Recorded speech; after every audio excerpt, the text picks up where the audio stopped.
não parar, não precipitar e não retroceder. Então dizer para esse cara, sabe quando nós vamos parar? Nunca. Nunca na sua porca vida. Né?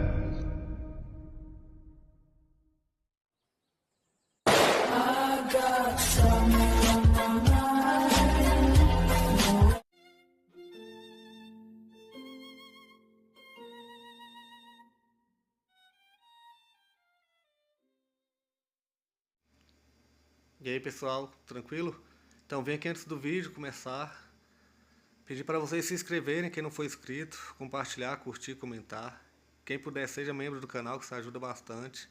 Tem também o link do Apoia-se. Quem puder ajudar nosso canal e apoiar financeiramente vai ser muito bem-vindo. Mas o mais importante é transmitir o conteúdo e os conhecimentos do professor Olavo de Carvalho para mais e mais brasileiros. Então compartilhe e ajude aí nossa causa.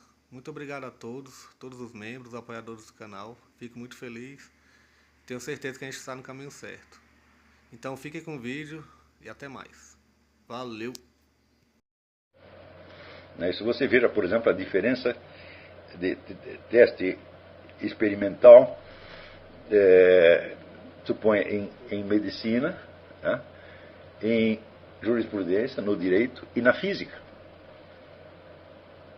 Quer dizer, você tem que desenvolver métodos específicos para cada um desses três, e o grau de confiabilidade do teste também é variável conforme as circunstâncias. Então, é o caso de dizer, bom, o seu método experimental talvez em si, idealmente, ele é o melhor método para testar qualquer coisa, contanto que ele se desenvolva para isto.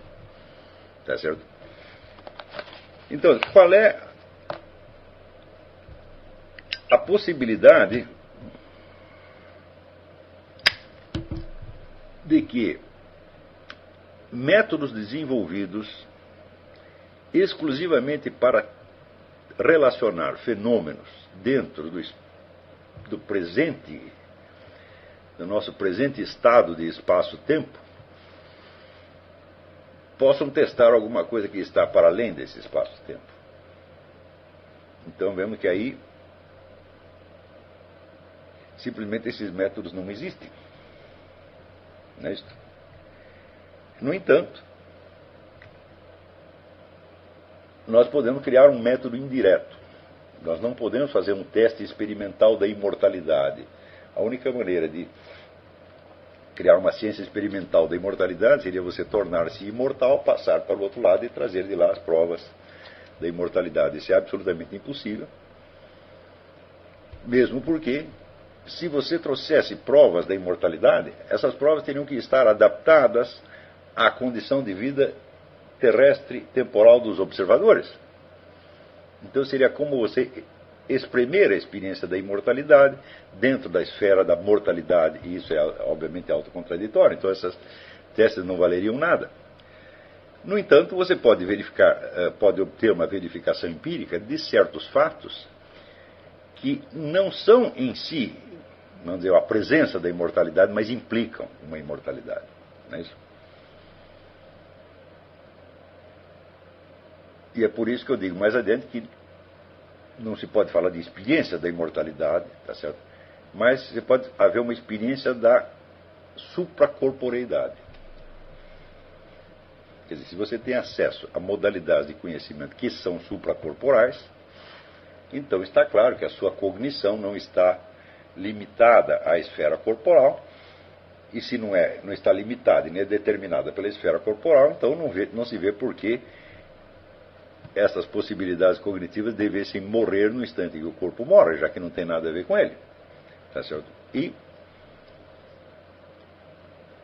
eu citei especificamente essas experiências cognitivas vividas em estado de morte clínica, e citei um exemplo muito simples, que é o da música. Quer dizer, a música é a experiência universal da supracorporeidade, especialmente a percepção de melodia. Não posso dizer a mesma coisa da percepção de ritmo. A percepção de ritmo é inteiramente corporal. E a percepção de harmonia também é corporal. Tá certo? Tanto que ritmo e harmonia todo mundo percebe. Quer dizer, qualquer um percebe se, vamos dizer, a mudança né, do tempo de uma batida, por exemplo. E também todo mundo percebe se um certo som está sendo tocado por um instrumento ou por dois instrumentos diferentes. Tá certo? E se um instrumento está tocando uma nota e o outro está tocando uma nota harmônica com ele, está tocando uma nota inarmônica, isso todo mundo percebe. Porém, melodia nem todo mundo percebe. Daí a minha insistência na memória de melodias. Até botei hoje mais uma lista de melodias. Hein? Então, não existe uma surdez rítmica, pessoas que não percebam ritmo. O sujeito que não percebesse ritmo, ele ficaria com um problema cardíaco muito grave. Ele não conseguiria, né, articular suas batidas cardíacas com sua respiração e ele morreria.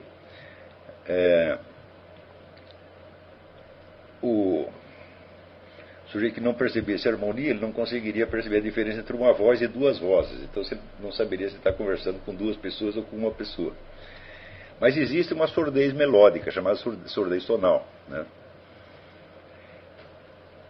E, como se observou recentemente, as reações cerebrais da pessoa que sofre de surdez tonal são exatamente as mesmas da pessoa capaz de perceber melodia, de modo que nós podemos dizer, o cérebro sempre percebe melodia. Quem não percebe é você. Então isso quer dizer, não basta um cérebro para perceber, precisa um algo mais. E não há sinais corporais de diferença entre a pessoa que tem surdez tonal e a que não tem. E, no entanto, você vê que a percepção de melodia é uma dimensão decisiva da vida humana. Né? Então, a pessoa que não percebe melodia, ela não tem acesso a toda uma linguagem de sentimentos e emoções que amplifica a experiência dela enormemente. Tudo isto, para ela, passa a inexistir. Porém, existe ainda um outro tipo de experiência que pode ilustrar isso para você. E essa experiência não é como os testes científicos. Porque os testes científicos são, vamos dizer, por assim dizer, observados desde fora. Quer dizer, não é, o sujeito que está conduzindo a experiência não é ele mesmo o objeto da experiência. Você faz essa experiência no outro, não sei como no caso do Fechner, né, Ludwig Fechner, que era ele mesmo cobaia da sua experiência. Eu mencionei aqui a experiência que ele fazia de espocar um flash dentro do seu próprio olho, né, e medir o tempo em que a bola de luz desaparecia do seu campo de visão. De modo que o depoimento dele valia duplamente, como o do cientista e como da cobaia. Mas esta outra experiência que eu vou dizer, ela não tem como ser feita desde fora. Cada um tem que fazer por si. Isso significa que ela não pode ter validade científica, a não ser através de depoimento. Se você coletar vários depoimentos de pessoas que fizeram, bom, então você pode criar uma validade científica indireta. E, no entanto, essa experiência é a que dá o maior grau de certeza quanto a este ponto da extracorporeidade. E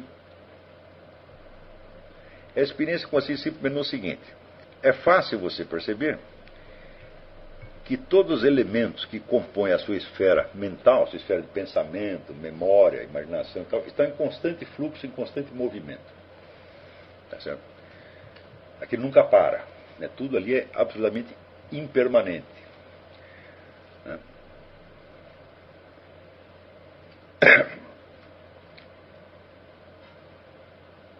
E o mesmo se passa na esfera das suas sensações. Essas são mais impermanentes ainda. Quer dizer, você não tem uma única sensação que dure. Suas sensações estão mudando o tempo todo. Quer dizer, tudo na esfera da percepção e na esfera do pensamento, tudo, mas absolutamente tudo, é transitório e impermanente. Claro que você pode criar, vamos dizer, uma espécie de muleta mental para isso, mediante os conceitos abstratos. Tá certo? Por exemplo, você diz que o conceito de quadrado, ele expressa a essência permanente do quadrado. Já não é mutável. Eu digo, muito bem. Mas uma coisa é a permanência do conceito de quadrado e outra coisa é a impermanência do pensamento que o pensa. Não vamos confundir aqui o conteúdo lógico do conceito com o ato psicológico de pensá-lo. O conceito pode, em si mesmo, expressar uma realidade que é permanente, mas você consegue pensá-lo de maneira permanente? Claro que não. Por exemplo, eu digo, você conceba, né, um quadrado de acordo com a sua definição de quadrado, quer dizer, uma figura geométrica plana com 4 lados e 4 ângulos iguais. Daí você concebe. Agora, muito bem, quanto tempo você consegue fixar a imagem desse quadrado na sua mente? 1 segundo, 2 segundos? É o máximo, né? Então, nós podemos repetir as mesmas palavras, repetimos a mesma definição e, hipoteticamente, pensamos a mesma coisa cada vez que voltamos a pensá-la. Porém, este mesmo pensamento ele continua transitório e evanescente. Então, é muito simples. Nós não temos nenhuma percepção e nenhum pensamento que nos indique estabilidade e permanência. Sobretudo no que diz respeito a você mesmo. Mas é tudo que você pensa a respeito de você mesmo é instantâneo, transitório, evanescente. E, no entanto, você tem uma firme convicção da sua identidade que permanece ao longo dos tempos. Quando você lembra de coisas que se passaram quando você tinha 2 ou 3 anos, você dizia, eu fazia tal coisa. Eu tomava mamadeira, eu caí da cama, e assim por diante. Né? Este eu a que você se refere é o mesmo que está falando agora. E da onde você tirou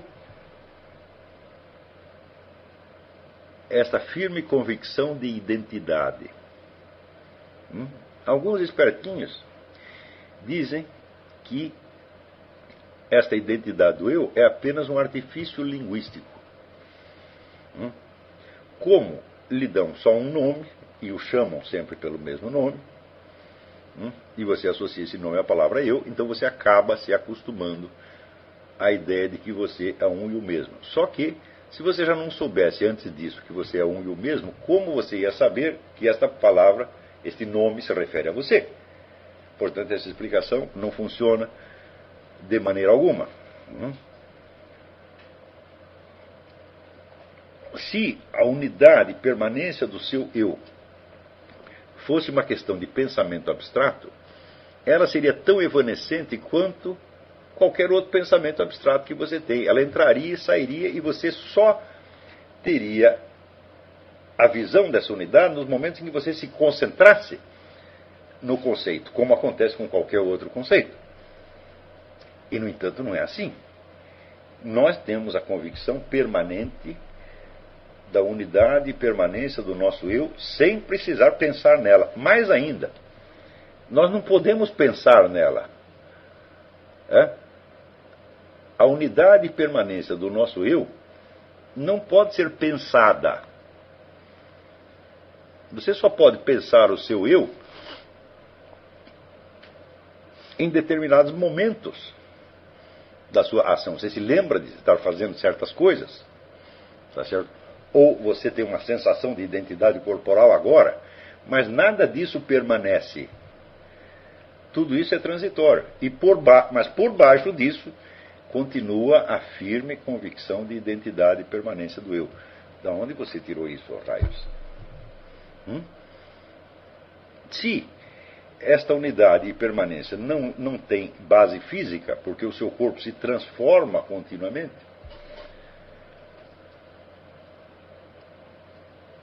e até para você perceber a transformação, você precisa do senso de unidade e permanência do eu, para você saber que aquele que é velho agora foi o mesmo que foi jovem e que foi criança. Não? Mas em nenhum instante você consegue pensar você mesmo como totalidade.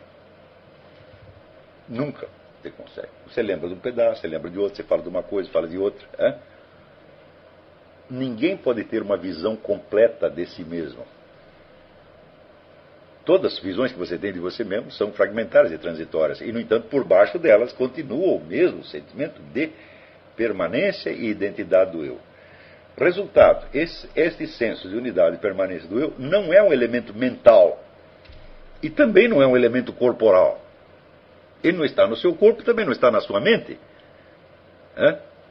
Ele está onde? Ele está na sua verdadeira identidade. Você tem um senso de que você tem uma identidade permanente e contínua, tá certo? Por quê? Porque você tem essa unidade permanente e contínua. Então, isso é como se fosse uma presença direta da realidade, sem intermediação da percepção sensível ou do pensamento. Estão acompanhando isso?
Chegamos a mais um final de uma aula, de um vídeo. Espero que tenham gostado.